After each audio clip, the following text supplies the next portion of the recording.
The Virginia Cable Telecommunications Association and your local cable provider presents Cable Reports.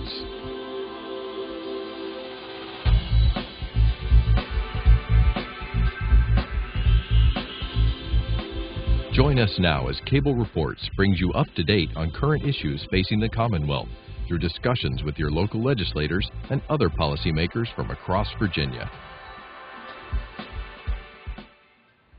From the General Assembly and the City of Richmond, I'm Woody Evans for Cable Reports and Comcast, connecting Virginians to their government. And please welcome Delegate David Toscano. Good to see you again, sir. Good to be back. Thank you very much. Well, I see that the House has a major accomplishment, very significant that you finished this quickly before crossover. Congratulations. Well, thanks very much. You know, I've been down here around 8-9 years, and I don't think I've ever seen it go as quickly as it has. Usually the day before crossover and the day of crossover, we're in 10, 12 hours voting and debating a lot of bills. But the committees worked their magic, and a lot of these bills came out with bipartisan support, and I think that's probably a good sign. As Democratic House leader, you have to shepherd your troops, so to speak, to maintain a unified message and a position on a lot of different issues. How has that gone so far this session? It's gone pretty well. I mean, we've been able to work with our Republican colleagues across the aisle on a couple of significant initiatives in the area of SOL reforms and in the area of ethics reform and in the area of mental health. And so those are three big things that we've been able to do together in the House. We still have this little touchy issue of Medicaid expansion that we haven't been able to be as successful in reaching some bipartisan agreement. But, you know, you can't reach agreement on everything, and sometimes it comes down to votes, and you just keep working on things and hopefully you can get some things done. Well, let's talk about Medicaid expansion, because that's a very significant issue, as you indicate, and of course it's one of the governor's real initiatives this session. Talk to us about why expansion is so sorely needed in the Commonwealth. Well, first, there are about 1 million people in the Commonwealth of Virginia who do not have any insurance whatsoever. 1 million. 1 million. And a lot of those people are either working or are in families where there is one working person. So it's not like these folks are just all poor and don't work, but they just don't have enough income, or they're not with an employer who offers them insurance. So we've got that issue. If Medicaid were to be expanded by taking federal dollars, these are our tax dollars that Virginia pays, bring them back to the state, we can insure somewhere between 275,000 and 400,000 Virginians. So if you talk about the personal elements of this and how it could help, there are a lot of people who would be insured who are not presently insured. But beyond that, there's a really good business case to be made for this expansion. A lot of our hospitals, particularly in rural areas, are scheduled to take some pretty severe Medicare cuts coming from the federal government, and also cuts coming from the sequester, again, from the federal government. They have no control over these cuts, and they're going to be asked to bear the responsibility of dealing with these cuts. If we were to access this Medicaid money, a lot of this money would flow to those hospitals and keep them viable as economic engines in their community, create jobs, and provide some assistance for those people who need it. As a matter of fact, one hospital, is it Lee Regional Hospital, is already closed? One hospital is already closed in Southwest Virginia, and they cited these cuts coming from Medicare, right, which is not Medicaid. There are other hospitals who are talking about either cutting back on some services they provide, merging with other hospitals so they lose some of their community nature. And so there's a real concern out there about our hospitals and how they're going to fare over the next few years unless we take the federal money that's out there that we have provided to Washington, our tax dollars, and use them in Virginia. We're losing $5 million a day. That much a day? For every day we refuse to take these federal dollars. What about the impact on veterans? You and I were talking about that earlier. Well, again, when you start drilling down into these numbers, you find out that certain parts of the population are impacted in certain ways. The recent data indicates that between 12 and 25,000 veterans and their spouses would be able to get insurance if we expand Medicaid. So these are people who have sacrificed a great deal for this country. They're uninsured. And we think it would be good to allow them to get that coverage so that they can get the health care services that they need. Now, you had mentioned this distinction between Medicare and Medicaid earlier, Medicare being for seniors primarily, Medicaid being for those who can't afford health insurance. But isn't there an impact? Aren't there dual eligibles? Yes. And I think a lot of the public, and I know this is very complicated, so it's understandable that people be a little confused. Medicare, of course, is the federal program primarily for seniors independent of their income. And, people are always looking to sign up for Medicare when they hit 65. That provides a level of insurance. Medicaid is a joint state-federal program. The federal government pays 50% in Virginia of all of the Medicaid costs. The state picks up the difference, the 50%. With the expansion, however, the federal government would pay 100% of the expansion costs for the first 3 years, and the state would pay nothing. Then it would drop to 90%. So we're getting much more bang for the buck with expansion than we do in the traditional Medicaid program. And of course, expanding it would help those seniors who wind up in nursing homes as well, as I understand it, because Medicare doesn't take care of long-term care, for example. Right. Medicare doesn't take care of long-term care. Medicaid does some of that, and in fact, that's where the real growth in the costs are. There are what they call dual eligibles, people who have taken advantage of Medicare and Medicaid, and we're trying to reform how those costs get expended, because that's one place where we think we can save some money, some state monies that could be used to spread the benefit across a wider range of people. That's part of the reform initiative, and we think you have to reform Medicaid. You just can't expand it. You got to reform it as well. And of course, last year's budget deal included the creation of the Medicaid Innovation Reform Commission that's chartered through 2016, and I think your opponents say, well, let that commission do its work before we expand Medicaid. What do you say to that? Well, I think that commission has done a lot of its work. I mean, they were charged with the responsibility of evaluating certain reforms that were being placed onto the system and saying, okay, once those reforms are in place, we can go ahead with expansion. In fact, it seems they're trying to move the goalposts. You put the reforms in place, and then they say, okay, well, we want this. Now we're hearing that they want an audit of Medicaid, which is great as conception, but we've had 63 audits of Medicaid in the last 10 years, including an audit of the audits. So our view is we're putting the reforms in place. We already know they're going to save millions of dollars. We've already placed those savings in the budget. Don't move the goalpost. It's time to expand it, bring more people into the system, help more people in the process. Any viable alternatives? I think there was a Republican senator who introduced a bill patterned after something that has occurred in a few other states like Arkansas that apparently the federal government has provided a waiver on.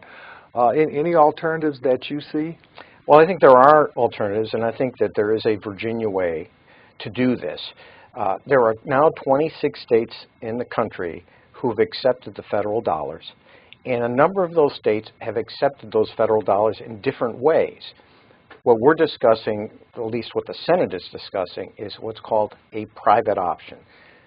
That arrangement will allow the state to accept the federal dollars and essentially arrange with insurance companies, so insurance companies could provide the insurance. We would kind of be the middleman, but we would not be administering the program. The insurance companies would have a managed care kind of operation where you manage the care of the people in that program, cutting costs theoretically and making it a much more accountable program that some people think would be better than a state-operated Medicaid expansion. That's coming out of the Senate. It probably is not going to be embraced by the House right away.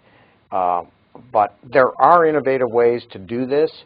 if we would just, get away from the rhetoric about Obamacare and really focus on the business case for the expansion, which I think can be made very strongly. So that sounds something akin to a public-private partnership that the state engages in otherwise, for example, in transportation. Yes, absolutely. I mean, I think there's some ambivalence in the Senate that the state shouldn't have to run this program all by itself, and that we really need to bend the cost curve on Medicaid, and the way to do that is to get the private sector involved. Now, who's supporting the Medicaid expansion throughout the Commonwealth? Well, it's interesting. I mean, again, the business case for expansion is pretty dramatic. That's why the Virginia Chamber of Commerce supports it. Many local chambers of commerce support this. The Virginia Hospital and Healthcare Association supports this.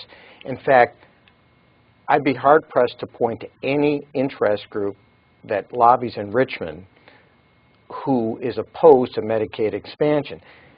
That is usually not the case with any other bill we have. You don't see this wide cross-section of consensus that Medicaid expansion is good for business and good for people, but you see it here. And the only blockage right now is really in the House among the Republican caucus.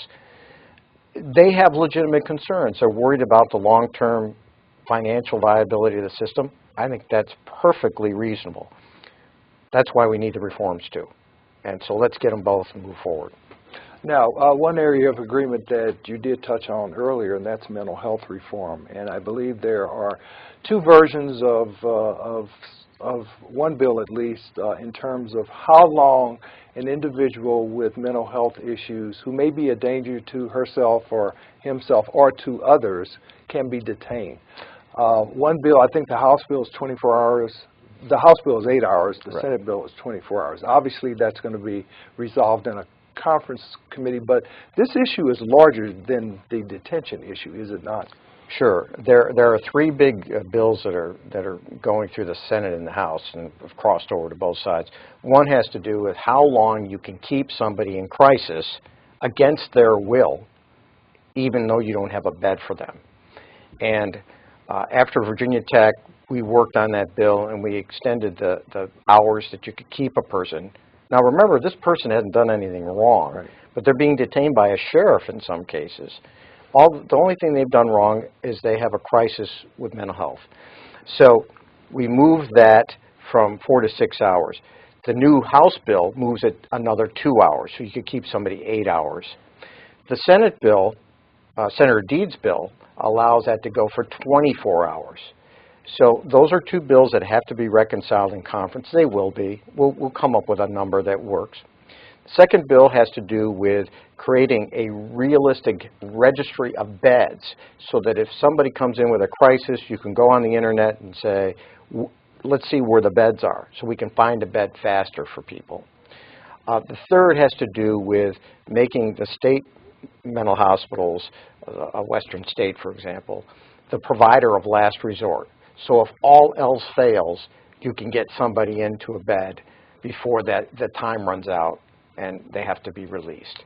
So those are three big bills that are both been passed by the Senate and the House. There are little differences between them that will be reconciled in conference. Beyond that, we have to have money in the budget because you've got to have ways to help folks once they transition out of the facility to help them stabilize themselves. And that has to do with community care and making sure enough money's there for that. And of course, this issue isn't limited to the Commonwealth. It's really a nationwide issue. We've got veterans returning with PTSD issues. It's become more recognizable in terms of the need to actually treat and assist people here. So it's bigger than a breadbasket. Oh, it's very complex too. You push on one thing and you create a problem somewhere else. We heard from people who have had problems in the past, and they're saying, it's fine for you to detain me, but I haven't done anything wrong. So my liberty interest is affected. You hear from sheriffs who say, it doesn't make sense for me in a rural area where there are only a couple sheriffs that are doing law enforcement to sit with somebody for 24 hours. That means I can't be out protecting the rest of the public. So don't force me to do that for 24 hours. So there are lots of complexities here. And that's our role as legislators, to work through those complexities and try to come up with the best solution possible.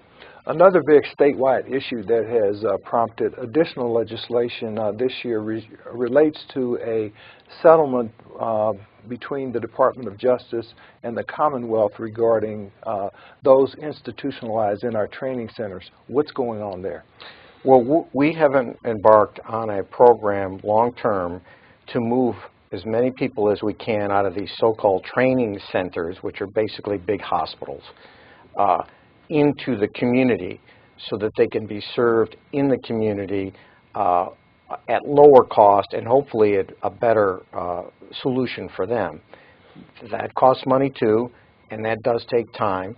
And it takes some time for folks who have family members in these institutions to realize they often can be provided better quality service in the communities. We're required now by the federal law to do some of this, and we're doing it, but it takes a long time.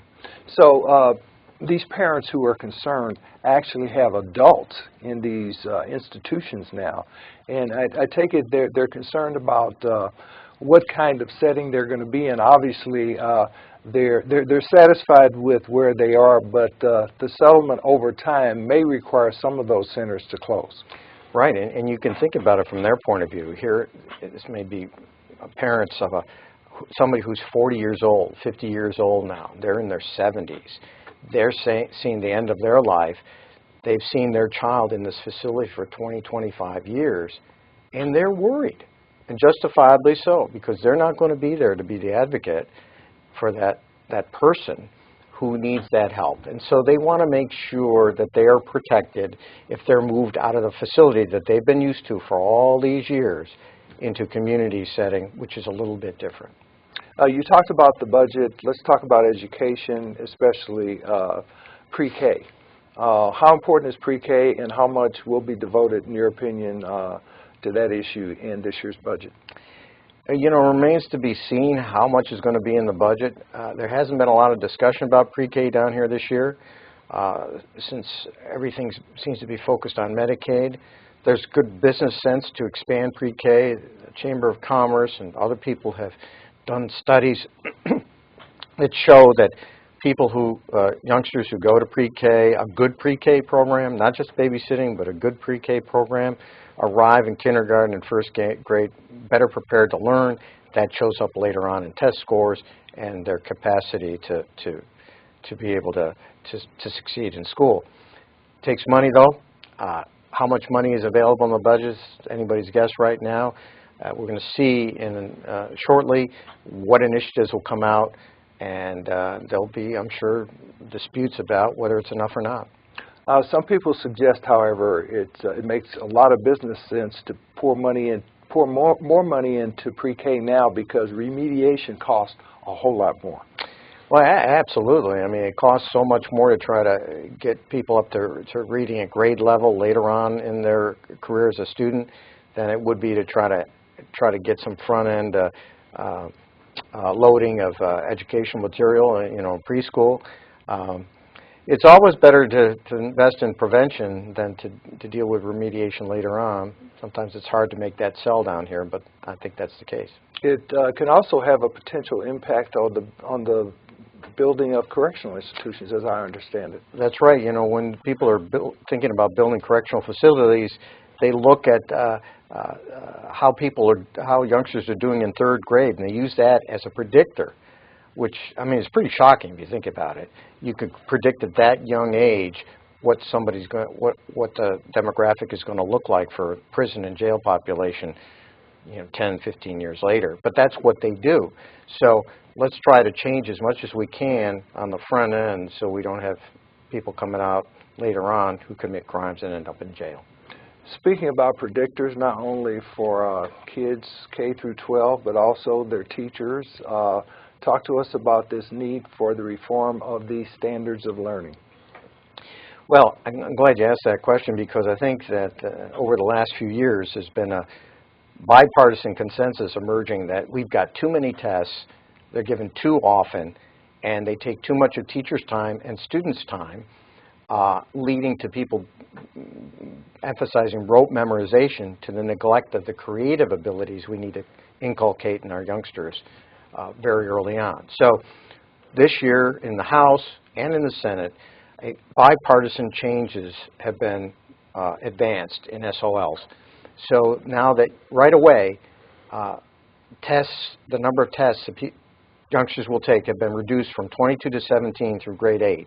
And we've also set up a study commission designed to look at the accountability standards to see what other tests we might be able to eliminate or things that might be changed so that we can make sure that we're spending the resources most efficiently to train our youngsters for the future.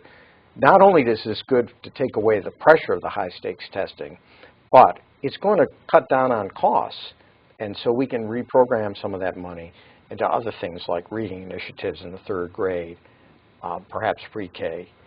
We're freeing up money by limiting the tests that can be invested other places. What about the 2 bills that were passed last year that are under re-examination, so to speak, the one that requires school districts to be graded A to F and the other that now allows a state entity to take over a failing school district if that school district has had problems over a period of years?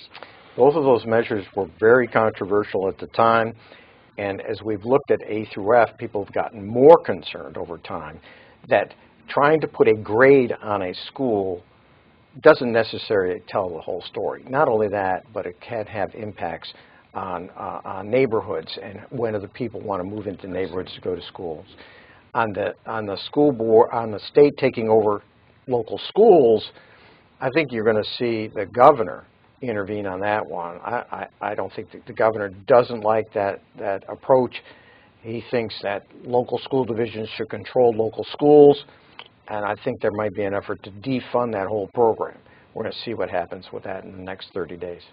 What about giving local school districts the authority to determine its school calendar? As I understand it, the law now prohibits school beginning before Labor Day, but at least half the school districts in the Commonwealth have an exception to that now. There's so many waivers out there that I think the sense is it's time to get rid of them all. Let the local school divisions determine when they want to start the school and when they want to finish, as long as they do the number of days that they need to do, and give them a little more flexibility. And I think my guess is a bill's going to pass out of both houses that will allow that to happen. And of course, athletics in relation to those students who are homeschooled is back before the General Assembly. Some homeschooled kids want to be able to participate in football and basketball. What's happening with that legislation? That bill passed out of the House. I don't know what its fate is going to be in the state Senate. It hasn't been passed out of the state Senate before, so my guess is that the Senate probably will defeat that bill, but I don't know. A lot of people are concerned that you shouldn't be able to allow people to pick and choose what programs in the public schools they like and what they dislike. Next, are we going to say, well, homeschoolers can take a chemistry class or they can take music or what have you. A lot of folks believe that you should be either in or you're out. I mean, people can homeschool if they want, but if they homeschool, they shouldn't be putting their kids in to take advantage of certain really good programs within public schools. Now, the district you represent happens to be the home of one of the most recognized universities, not only in the state, but also in the nation. You also have some great community colleges. Talk to us about the importance of the community college system, as well as our institutions of higher learning, and especially the University of Virginia. Well, you know, we're unique in the Charlottesville, Albemarle area. You know, we got the University of Virginia, and we have the Piedmont Virginia Community College, which is one of the flagship community colleges in the state. You know, we also have the University of Virginia Hospital, and we have Martha Jefferson Hospital, you know, a community hospital and a teaching hospital. So there's a lot happening in our area that shows the way for the Commonwealth, I think, to think about things from healthcare to education. The University of Virginia is working very hard down here this session to put into place initiatives which will allow the university to commercialize some of the intellectual brain power and inventions and technological innovations that are coming out of the university so we can build an economy of the 21st century, so we can create really good jobs in the bioscience industry that can employ people that pay a really good wage. The community college is a great gateway for folks who want to transition from one career to another, or for young people who want to take 2 years, go to a community college, and then do well, and then transfer to the University of Virginia, where they can complete their 4-year degree. So we've got the 2+2 program associated with that, as well as the TAG Tuition Assistance Grant Program. Those are critical elements of encouragement, are they not? They are. In fact, we have this goal of creating 100,000 new degrees by, I don't know, in the next 10 years. The only way we're going to do that is try to channel people through the community college system, folks who wouldn't otherwise have gone to college. Get them set up in the community college system, let them transfer out in 2 years to a 4-year institution. A couple of other items. One that took off on its own and apparently is going to become law. It relates to the Sea of Japan and a controversy around that. Talk to us a little bit about that. Very interesting. You know, when I saw this at first, I thought, we don't want to be rewriting our textbooks by changing the Sea of Japan on the map to the East Sea, which is what the Koreans called it before they were occupied by Japan in the early 1900s. Terrible occupation, terrible oppression of Koreans, and this continued through the end of World War II. But the name of the sea between Korea and Japan remained the Sea of Japan. And so Koreans here, who are Virginia citizens, have pushed to pass a bill that will change that will also name it as East Sea. Initially, I'm very skeptical about that. I didn't think it made sense to be having the legislature control what textbooks look like. But I really became convinced during the debate about the oppression and how this was one small thing that we could do to reverse those many decades of oppression and kind of change people's view of what the geography means and how important it is. So initially I was inclined to vote against the bill, but I was convinced, actually, on the floor, that this was something that was probably good for the Commonwealth to do. I don't think we should do this as a regular rule. I think that's really crazy, but for this one, it just seemed to make sense. Got less than 30 seconds left. Sunday hunting. You've got rural areas that apparently is going to become the law. Absolutely, a very interesting issue. You will now be able to, beginning July 1, be able to hunt on private property, not on public property, on private property. So it will be up to the landowner to determine. And there are certain prohibitions about how close you can hunt to the property line, churches and schools, that sort of thing, noise issues. But you can do it now, beginning July 1. You couldn't do it before. And, that'll have some impact in my area because I got rural areas right next to my urban. Great. Thank you for being here, Delegate David Toscano. Good luck in the rest of the session. Thank you very much. Thank you for watching Cable Reports, brought to you by the Virginia Cable Telecommunications Association and Comcast, connecting Virginians to their government. Until next time, I'm Woody Evans.